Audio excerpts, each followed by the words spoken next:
So I'm at Sarath's place today. We are here to check out the rally prep Dominar that he's built for his Desert Storm, and go through what modifications are needed for weight loss and power gain. Let me walk you through it.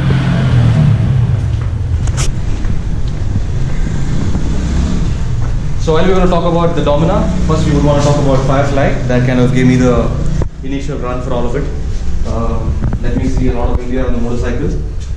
Used to call it Firefly. I call it Firefly because I felt it came alive in the night and stuff like that. I'm sure you have seen a lot of it.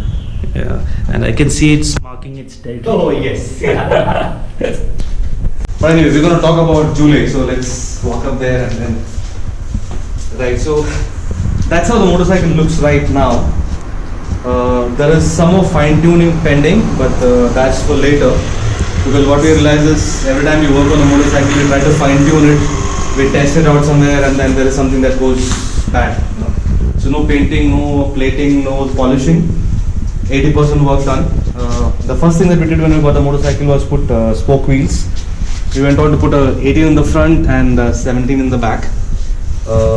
Right now it's on-road, off-road tires. Front you have button and rear you have a proper So how did you decide on 18, 17? Like, I wanted a bit more ground clearance, and the only way to do was put 18, the front and back. But again, the bike would just get lifted. I want the front to be slightly more taller, and I realized that if I put 18 in the front, 18 or 19 in the front, I have wider choices of tires that I could pick up.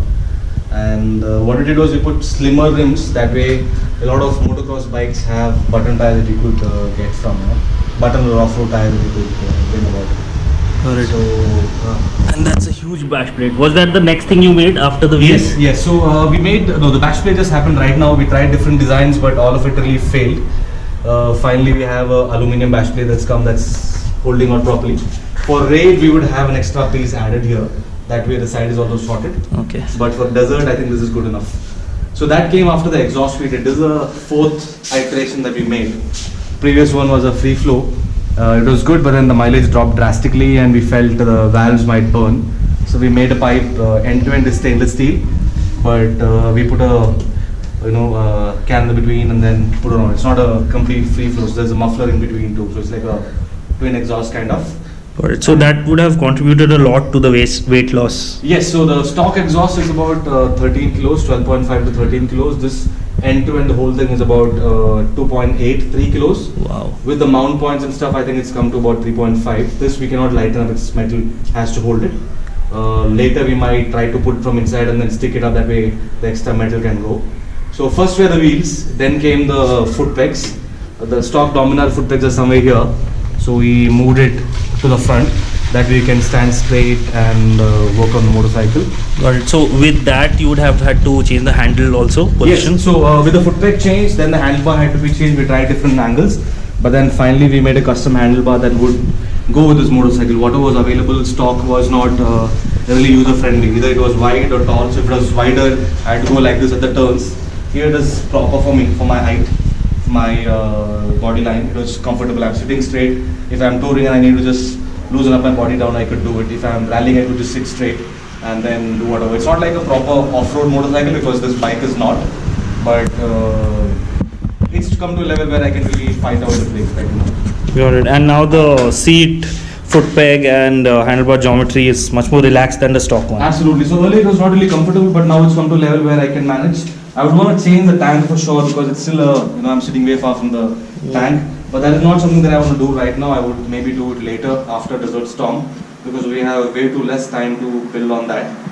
And we need time to test things out because we don't want things breaking out while you're competing. I mean, it looks ugly, it's fine without a finished product to it. But we make a finished product and then if it fails halfway through, it's 1 year's work that gets wasted. So we said, let it look the way it is, let's ride. So the mudguard is changing, the dome is going to change most probably.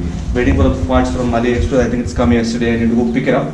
Once that's in, the wiring is going to be sorted. I'm going to have 2 spotlights, maybe one spot, one for spread. That way I'm sorted. And is the suspension also? Yes, so I have put a fork raiser. I would remove this. I mounted it because I wanted a 21 on the front. The 21 setup didn't work out really well. And with the 21 set and the fork extender, the bike was too front heavy.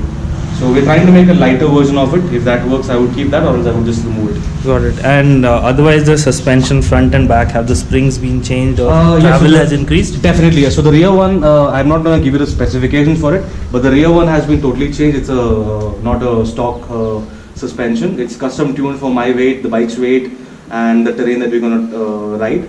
It can be adjusted with the sag and stuff like that. So there's a team in Pune called Z-Link Suspension who does it. Took a bit of time because they don't make bulk for Dominar like other motorcycles, so it took some time, but it's done a great job. The front suspension, they have changed the whole internals to it. So the stock, you could see the travel. This much is because of the fork extender, the rest is what it is. The ribbon has changed, the weight, handles is comfortable. You could, pounce the bike and just take off, jump off the speed breakers and stuff like that.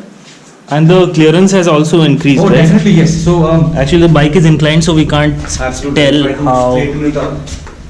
Because we have the muffler there, we have lost some ground clearance. Yeah. Otherwise, it was brilliant. The problem is on a the KTM, we don't have an air filter box here, right? So because of which the pipe comes out from here. So this muffler, the whole thing can go and it could go up another 2 inches, and that's a lot. But I think this is good enough. Because for the desert storm, we don't need much of a ground clearance. What we have is good enough. For raid is what we would really rebuild the whole bike. So for rally setup, do you think weight loss is more important or gaining more BHPs? Weight loss would do a great job because a normal motorcycle is built to run on all terrains. If you can lighten it up a bit and ensure that whatever is running as per the company designs, that makes a lot. If you can add a bit more power to it, that will be brilliant. Because I have changed the wheels, I'm going to put a different rear sprocket now. The stock is 45, we're going to put a 50 because we need a lot of torque because we're going to be riding in sand. And you don't need top end as much. We don't need top end. So I'm not a rally guy, so I can't really push it more than 70. In sand, I think I'm going to fall a million times and might do about 40, 50, whatever. But so this bike is not built for it, it's still heavy. Though it's a stock one is 180, I lightened it up. I think it's about 160 now. A normal rally bike would be about 120 or 130 and stuff like that. So getting the top speed is not going to happen, but I think it's still going to do a great job. So what are you doing to keep the bike cool, because desert temperatures would be really high, right? Right, so this time it's predicted to be about 50 degrees running, and then we're going to ride, the bike is going to be much hotter. So the first thing that we did was we put a Maxima oil that is 10W60. 10W60 is not easily available, but luckily I bumped into it and I have 10W60. I tried abusing the motorcycle a lot on the nice road, about 4-5 rounds of it non-stop, and the bike didn't have any problem. It's been running the way it's like the stock way it is. That's fine. And now we're going to change the coolant. Most probably we would try the coolant from Engine Ice because a lot of people have tested and certified that it's working better. You might have the temperature light coming up, but then the bike is running cool. And Maxima also has a particular coolant that we would want to try. That's lined up. That's going to happen tomorrow or day after.